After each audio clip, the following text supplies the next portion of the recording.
All right, welcome everyone. My name is Jose, and I am the Academic Lab Manager at Magic. Today we're going to go over the essentials of gesture drawing and an introduction to figure drawing in Adobe Photoshop. If you've never formally worked in gesture drawing or in figure drawing, this is kind of going to be a crash course on what its benefits are, its origins, and its purpose in art. Traditionally, this is done in charcoal and on newsprint paper, but this is a universal kind of practice and exercise that really does benefit any artist, that works in the digital or traditional method. The importance of it is really just establishing a nice workflow and helping the artist understand as efficiently as possible where their art is going and if it's the right move, on top of being a great warm-up for artists in general. So there will be two halves to this video. The first one will be a quick explanation of gesture drawing and an early kind of onset into figure drawing. With that, I'm going to use the examples that we have here in front of us to kind of explain what gesture drawing is. So as you can kind of tell, it's very, very light and loose. The way that this practice works is traditionally you would have a model in front of you, or at least an image reference of a model posing in a very specific way. And the way you work through gesture drawing is first by going with very light, loose strokes, the overall pose with as few strokes as possible. This is probably the cleanest example here, or maybe this one as well, because what this does is it allows you to immediately put down on paper the placement of all the extremities and their relationship to each other. What this does is it blocks out the image in a very, very loose way and will let you know from the get-go, is everything in the right place? And then from there, how you proceed is by adding again, more and more lines that would support the image, and you're kind of building towards it, right? When you're doing gesture drawings, you would actually typically work by doing multiple of these kind of loose, quick ones in succession. Now, what this does is it keeps you fresh, it keeps you loose, and it keeps you as an artist ready to make snappy decisions that are consistent, right? It keeps you ready for the oncoming challenges, right? In terms of an observational drawing. So typically, you would have the artist posed ready with their model, and the model ready with a pose, and then the model would hold the pose for about 10-15 seconds maybe, and then you would very quickly churn out this this pose right here, this sketch. And then with that, they would keep doing that maybe 10 times, right? So you would have 10 of these broad, loose gestures, kind of getting this down on paper. It might even get to this level if you are pushing for it a bit, but it's not expected of you. You're not looking to do any shadows. You're not looking to do any shading. This is just kind of, like I said, very simple, right? If it's just kind of like the shape of the body, maybe even a contour lines, that's what you're working with. And then you proceed to more detail once you have a solid drawing. So once you have those 10-15 drawings, then you do another gesture building on the same style, right, but a new drawing on a new pose for about a minute, right? And then the next one will be 5 minutes, and the next one will be 10, and after that 30, and these are all different drawings, different poses. And after that, once you've done that multiple times, then you'll build to an hour-long drawing, and that's the real big one, right?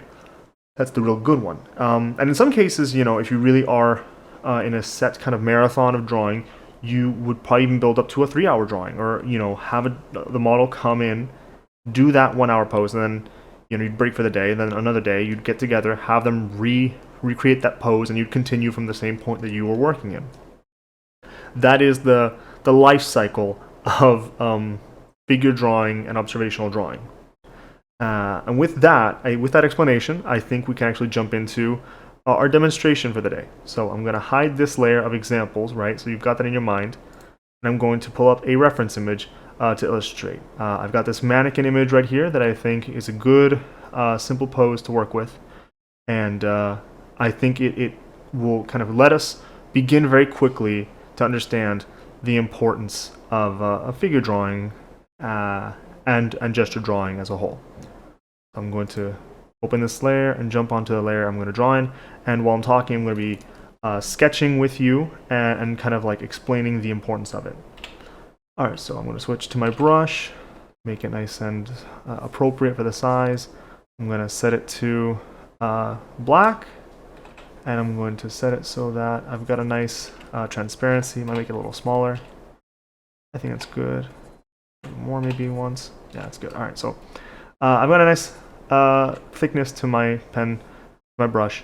And yeah, what I'm going to do is I'm just going to do a very, very quick set of different gestures. So like I said before, when you're working here, right, you're not looking to put in a lot of detail. Well, I'm not going to, if I were, when we're going into this, I'm not going to, draw the head and then immediately after I've got a solid head that I'm comfortable with, right? I'm not going to then start doing the eyes, and then from there I'm not going to go down to the neck. This is not how you're supposed to do it. The goal of doing this, right? The goal of doing this is to go very quick. So in this case, if I were given, let's say 15 seconds from now, I would do very quick, fast and loose, right?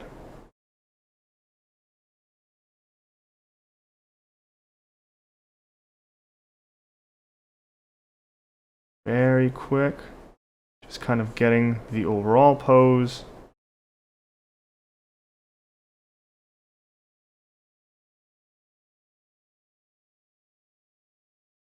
Not really focusing on any details, just trying to get the placement of everything down enough, right? Now this, you could argue, is even too detailed, right? I actually spent a little too much time. That was more than 15 seconds, I'm sure, right? But this doesn't, this is nice, and it's still in gesture, but it could have been done faster, right? If I really want to speed it up, right? You could speed it up even more. Just a circle for the head, a line for the shoulder, a line for the hips, a block for the chest, right? A line for the upper section of the torso. Another section here.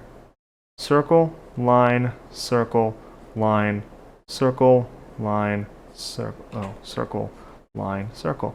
And then you do that, right? These are the ways you're supposed to kind of simplify it. 10 seconds, maybe it's easier to do in newsprint, when you've got charcoal and some actual paper in front of you. But this is kind of how you're supposed to go through with it. This is where you kind of want to start. This is your step one. This would be your step two. And then eventually you get to a much more detailed render for all of this, right? So if I were to delete all this and kind of go in loose, but taking my time with it a little bit, right? Not focusing on details, that's the point.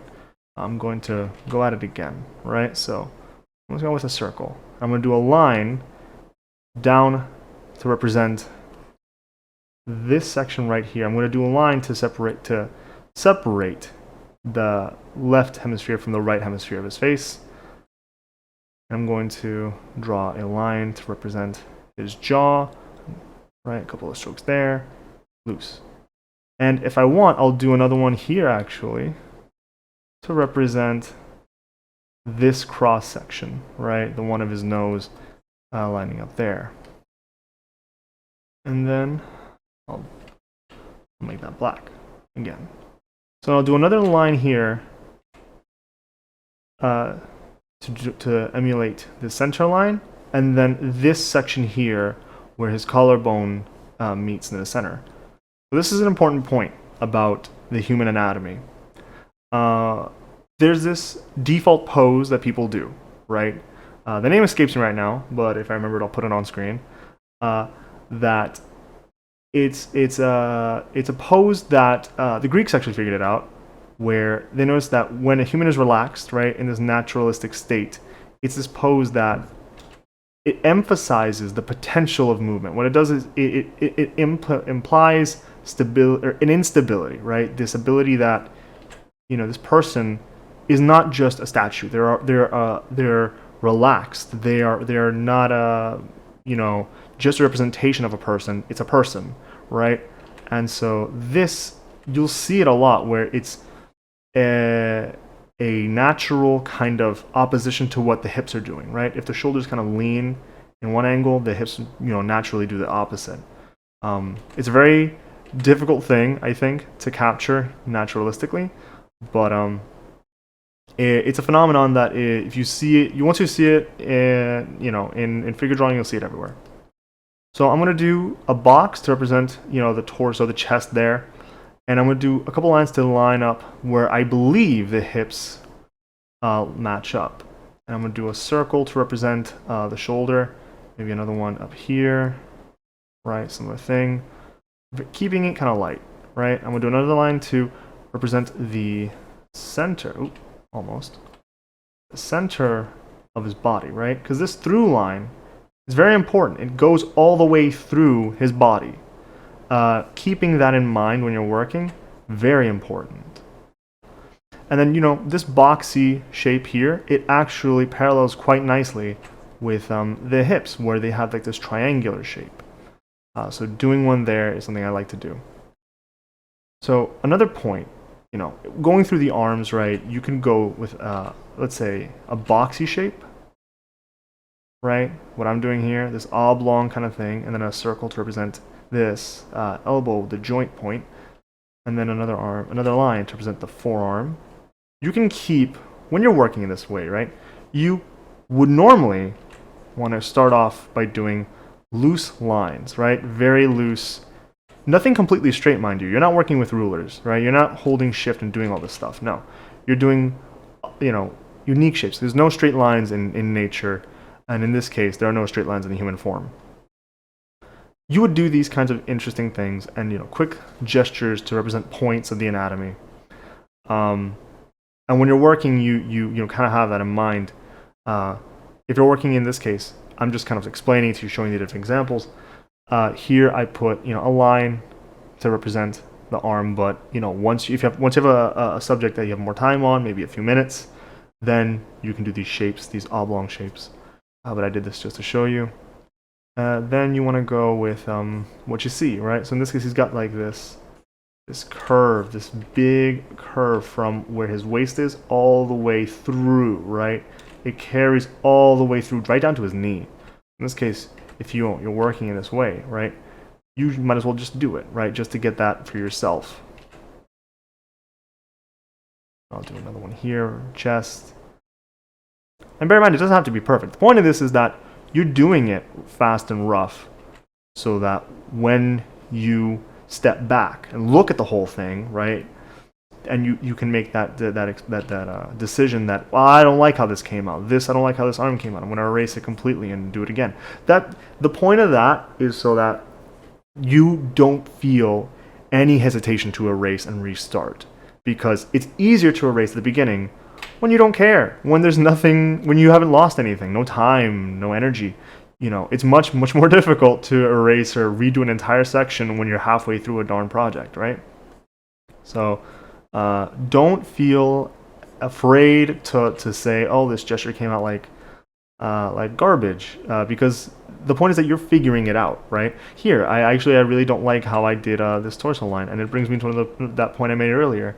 There are no straight lines in the human body. So a point that I remember I was taught is to notice that this collarbone, it's not straight. So why don't we use that, and why don't we use the trapezius here, this muscle right here, and emphasize that, right, and have that go into the neck, right? So you've got this line, this other one here, bam, bam, right? We're getting there. We're getting somewhere. It's not perfect. It's not a fantastic thing, but it's something to look at. So I'll do this line. I'll do this for the other leg. I'll do this. I'll do a circle here, just kind of represent the kneecap. Same here. It's a little off to the side. It kind of juts out there. I want to do that. And then another one, right? So you see that weird shape there. It doesn't go down straight. It doesn't do bam bam. It does a bit of this. Oh, no, wrong button. It goes round like that. Weird rounded shape. So I'm going to do that with the right brush. I'm gonna do another one here, right? And when you're doing this, you're learning about the human anatomy. The purpose of this, actually this is higher now that I look at that. That's a good point to make. When you're doing this, you notice that you learn about a lot of things. You learn about perspective, form, anatomy. You learn about the body, and just how it works, how it's structured. I would like to take this opportunity to mention that traditionally, right, when you're doing this in person, you have a live model in front of you. You wouldn't normally be working with a photograph. That's kind of a big no-no when you're doing this, just because it does distort, it does set a different kind of perspective. There are so many things that are inconsistent between a photograph and a real person. With a real person, you're working with observation, you're learning these things. But from a photograph, there's always the lens to worry about, the depth of field, all these different aspects that distort how you think about these things. Another big point that you have to kind of keep in mind is that that the models are traditionally nude. We do this as artists because what you're trying to get is the most true form to anatomy as possible. You're doing this to learn, to understand how the body works. So you kind of throw away that conception of shame, I guess, that comes with nudity. Now, in this case, you don't have to, right? You never do. There's plenty of references that you can find of people in underwear or in swimsuits. There are plenty of services that they don't do fully nude gesture work, but to fully understand how the body works, yeah. So now that we've got a really solid foundation, I think now is a good point to mention that here's where you start building on top of the drawing, right? You start adding to it, you start taking in those finer details, you start making decisions like, well, you know what, I actually don't like this cross-section that much. And if you notice, it's actually much harder of an angle than it is there. It's supposed to be doing like this.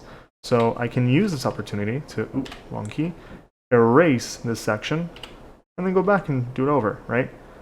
And realize that this actually is much sharper of an angle too. So I'm going to leave that there actually. New brush. And I'm going to do that. And you see, now we're giving a more true rendition of the person that we're looking at, right? Well, it's a mannequin, but, still counts, I guess. Mannequins are people too. So I'm going to select the correct tool for this. I'm actually going to move this because I think it's a good point to mention that, yeah, also we're working in Photoshop, mind you. You're totally allowed to use the tool that you have at your disposal.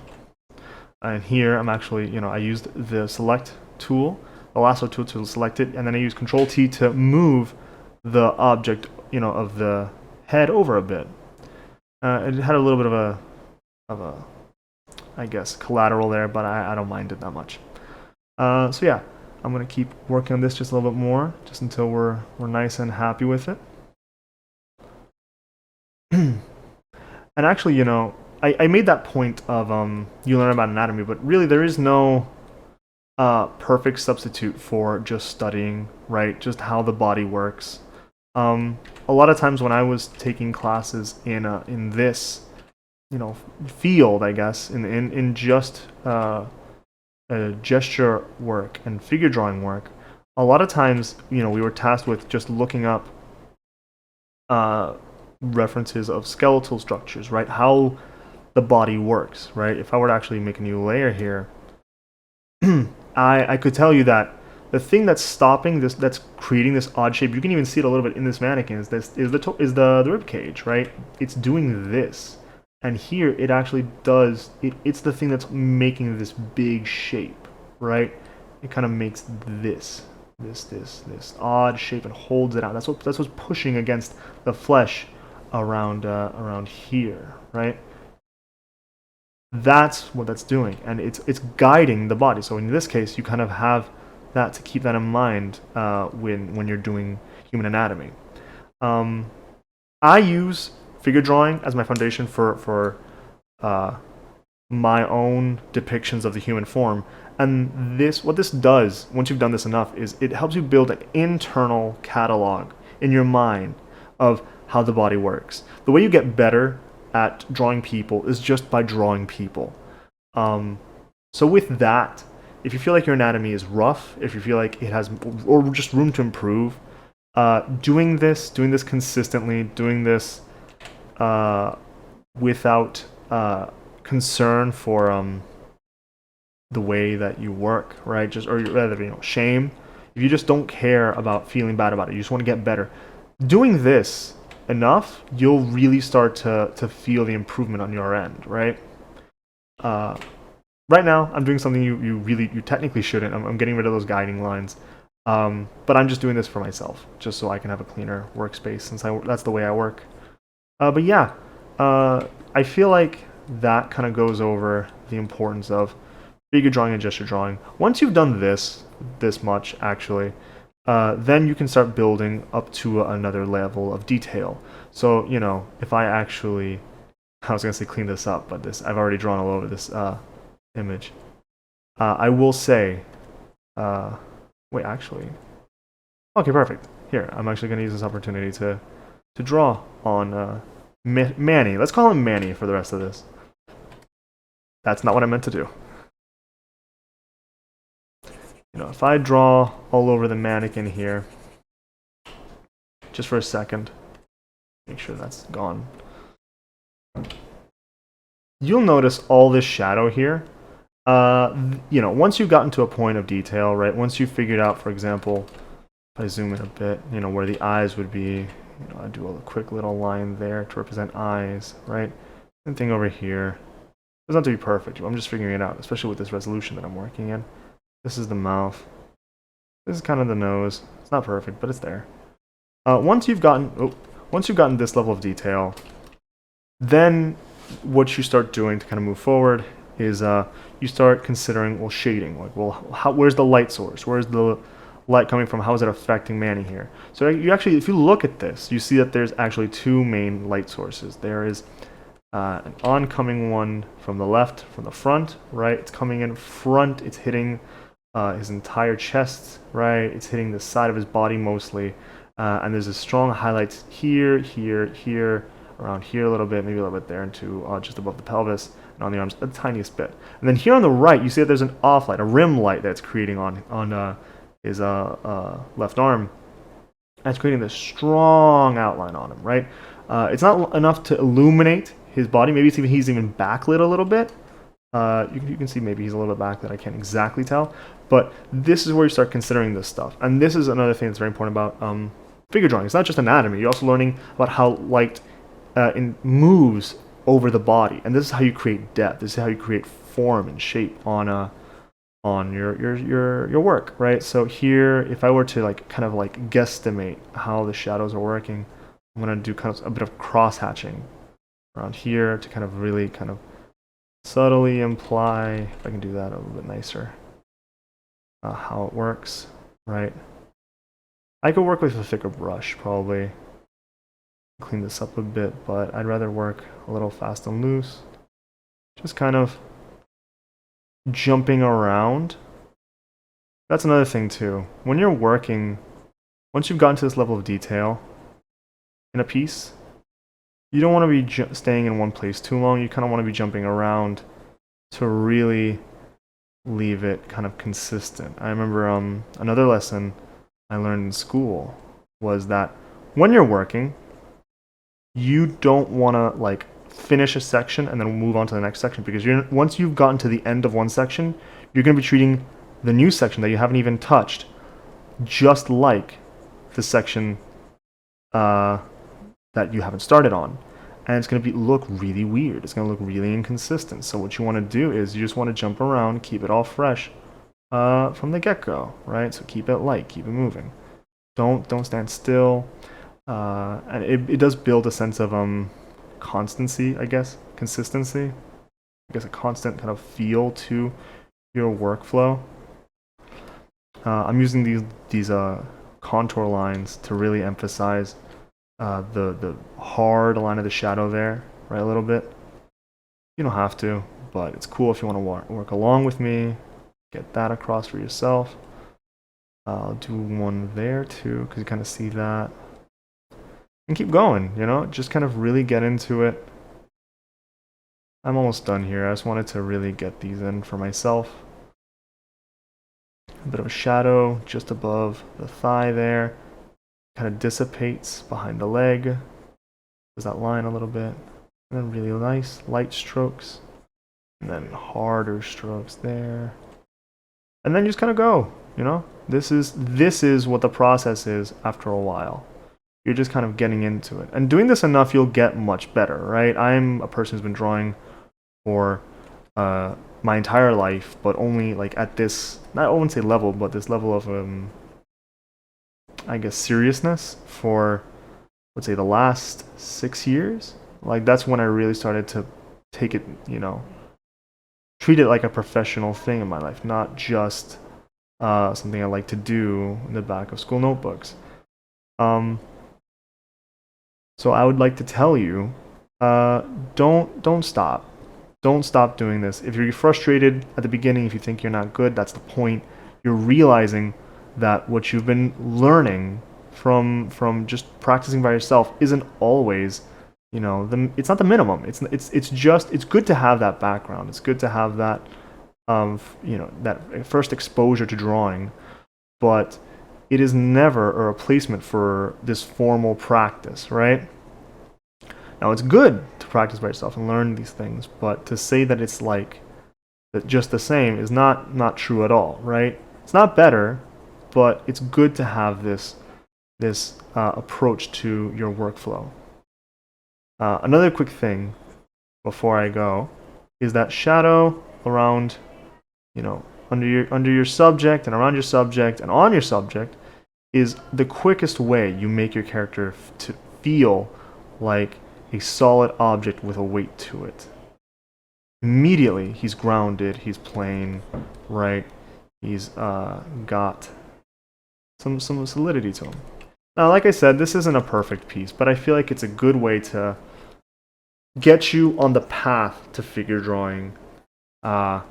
Please, when you're doing this, make sure to know that this is something that you're going to be working with a lot of the time. If you can find figure drawing courses in and around your area, that's a really good way to keep yourself fresh and light. And it teaches you the traditional way of doing it, and it's a really good foundation for, like I said, traditional painters, illustrators, people who sketch, or digital painters and artists. It gets you in a direction that I think you really value as an artist and as an illustrator. With that said, this is the first work in figure drawing and just a drawing. This is the first tutorial in it, but there will be more tutorials in figure drawing, and eventually we'll go into painting. But with that, thank you again. My name is Jose, and this has been another tutorial in the Magic MDC YouTube channel. Please consider liking and subscribing, and have a nice day.